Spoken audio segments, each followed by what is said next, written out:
Hello there, I'm Dennis. Welcome to my channel, Life, Home, and My Linux Journeys.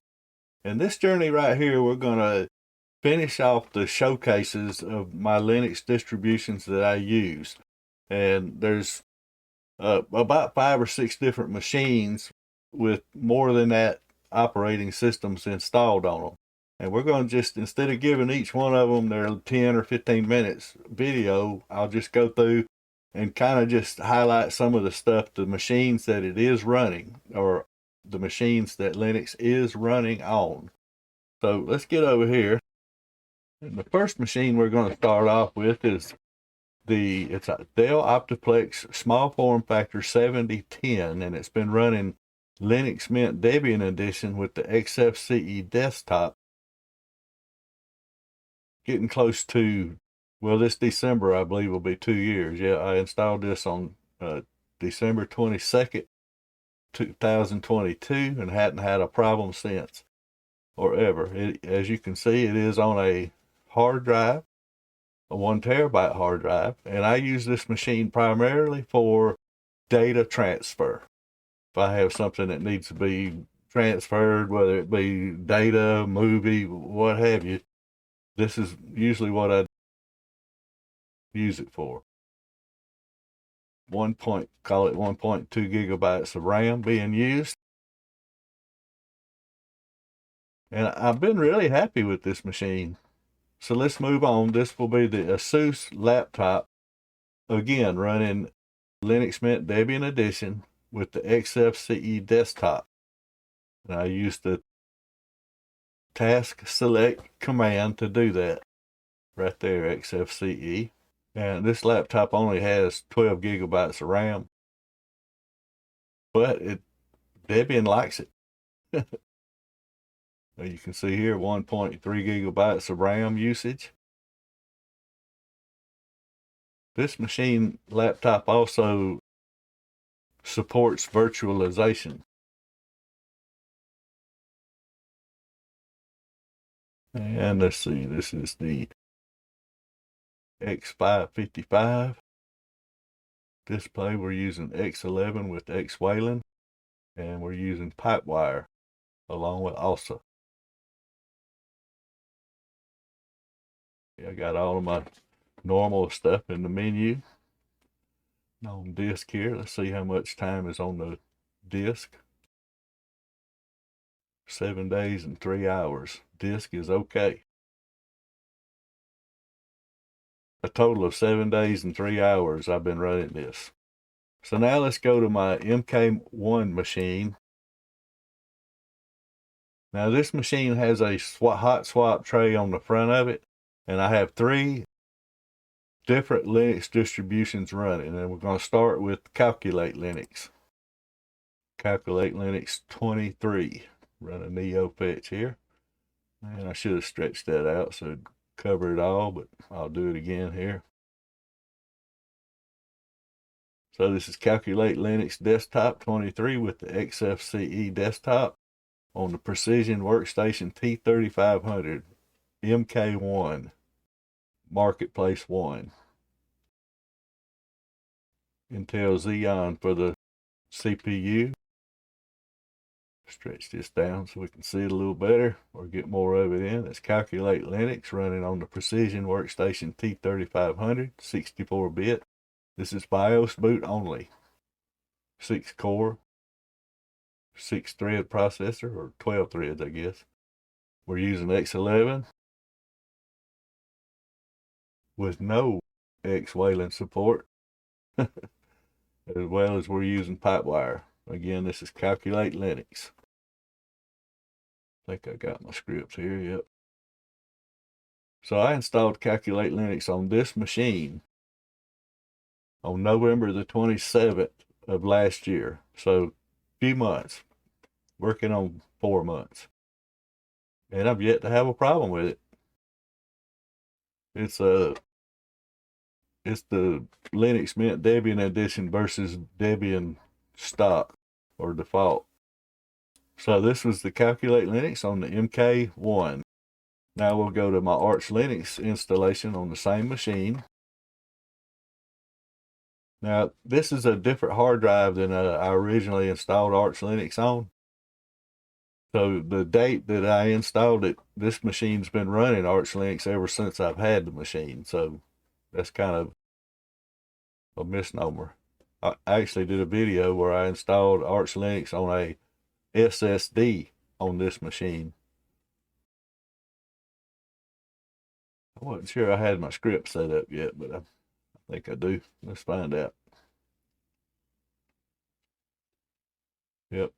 So July the 15th of 2022, couple more months, it'll be 2 years of steady run on this Arch Linux installation, 64-bit, X11, 1 terabyte hard drive. Not a spinning disk.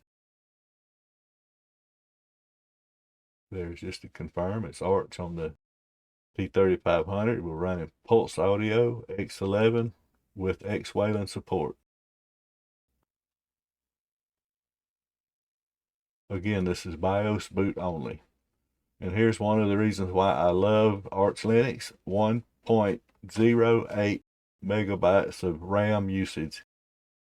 On the same machine, now this is my Gentoo Linux installation. Now, I'll be honest, I used this installation since I've been running it since November 2023 to do all my editing on YouTube videos until recently. Now I'll be doing it on the Legion. See this again, this is on a spinning drive. It's a 1 terabyte drive. AMD ATI Radeon graphics card.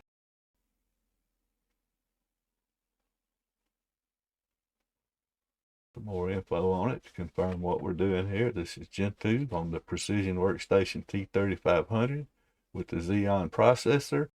We're using Xorg or X11 with no Xwayland support and Pulse Audio. Other than trying to keep it updated, Gentoo really has given me no problems on this machine.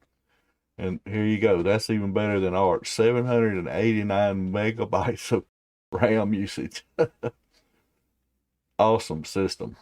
And I bet I could get it even closer than that. Showing you I got my usual suspects here. And again, I don't use this machine for the virtual box and that stuff. I can. So I used the Gentoo installation on the T3500. I was, like I said, using that primarily for all my video editing. And it was an awesome system, and it did a great job. So let's move on now to, I do have another, what I call my Marketplace number 2 computer, which is another T3500 BIOS boot only. And I use this one. You'll see up here in the upper left, the icon that says movies. Now this one right here, this machine, it's connected to my TV. And so I primarily use this for all my media needs on my TV. This movies drive is a 4 terabyte, plus we're on a 1 terabyte drive. So let's look at it. So let's run a Neo fetch. You'll see this is Linux Mint Debian Edition 6 Xfce. Dell Precision Workstation T3500 MK2, which you don't see that there, but that's what it is. Another Radeon graphics card.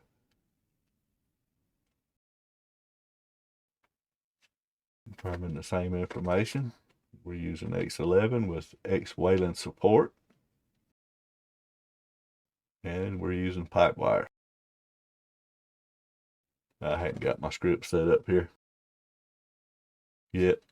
Really don't have a need to. But we're running the 6.1.018 kernel, which we see that right there as well. Got my regular stuff, some of my regular stuff under my menu, but most of it I don't need. Like I said, I primarily use it for movies, media. Okay, so when we get through here, we're going to go to the HP Pro Disk. This one here is running 1.39 or 1.4 gigabytes of RAM. So not the best, but clearly not bad. Let's go to the HP ProDesk, and it's running MxLinux. And has been. Now this computer is in another room altogether, and it's about to be replaced with another machine, but I'm still going to put MxLinux on it. And this is MxLinux with the Xfce desktop. HP ProDesk 400 G3, small form factor. And the computer itself's in bad shape. The front bezel won't even fit, and some of the pieces in order to try to make it fit are missing. So, I mean, I could get a new bezel, but the machine's not really worth it. All right.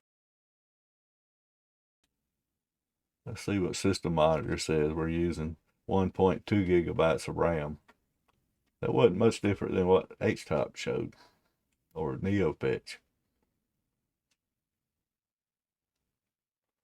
And I'm not sure how if I have my TD script set up on this machine. We'll see here in a second. I think so. ProDesk, MxLinux. CPU is a dual core Intel Pentium X11 with no Xorg-Wayland support, I see, and Pulse Audio for our audio server. HTOP says 9.14. All right, we're going to go to my Arch Linux on a computer, a Toshiba laptop. This is finishing up inside the MxLinux look around. But the next one will be a L75 satellite Toshiba laptop. And okay, I'm gonna just pause right here and tell a little story. This machine right here, this laptop ran OpenSUSE with the Xfce desktop since I think it was like 8 months ago, and I'll put that link in the video where I actually installed OpenSUSE on this laptop. Well, one of the updates within the last week broke my system, and I put about 4 hours into trying to troubleshoot. I could get into a terminal, but it would not get past the light DM. It would show you your mouse, and you would think you was fixing to get something, and then it would just disappear with the blinking cursor up in the upper left-hand corner. And I let it sit like that for about 30 minutes, and nothing ever happened, so nothing would have ever happened. So I waited till the next day, did some more research trying to get it, and I'm still not sure what it was. But like Nate said over on the Linux Saloon, there comes a point where it's easier just to redo something than it is to try to fix it or repair it. And that's how I got Arch Linux back on this machine right here. I'll put a link to that YouTube video where I installed OpenSUSE on this laptop. And I believe, if I'm not mistaken, that was about 9 months ago. Okay, let's go. Let's get this started. And this is a fairly short one here. NeoFetch Satellite L75D. 16:9 screen resolution. And I just got this installed, and it's not a complete configuration yet. I'm working on it. All right, so that would have been March the 28th that I reinstalled Arch Linux on this machine. Okay, so that's going to complete the showcases. Now, that does leave me with 2 extra machines. One is a small form factor 7010, and the other one is a small form factor 790. Almost identical as far as specs go. But the HP I'm going to remove from the other room, and I'm going to take one of these two and replace it. It does have a optical drive, and that's what I need.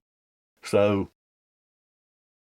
briefly, I use a lot of Linux distributions and a couple of the BSDs. I use them regular, and I'm fascinated by it. I don't know why I run so many Linux distributions. It's because each one of them offers different choices and options. And in my setup, each one of them does a different job. Most of them do one job, like the SFF 7010 I showed you in the beginning. If I have large amounts of data, that's the machine that does it.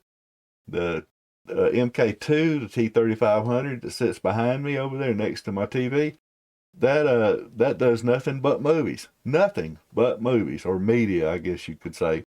So each one of them has a specific job, and I wouldn't have it any other way.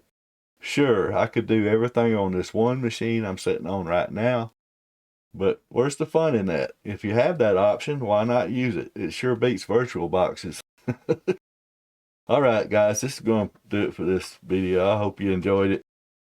Certainly enjoyed showing off showcasing my Linux distributions that I use. So peace out, guys. Catch you on another video. Bye.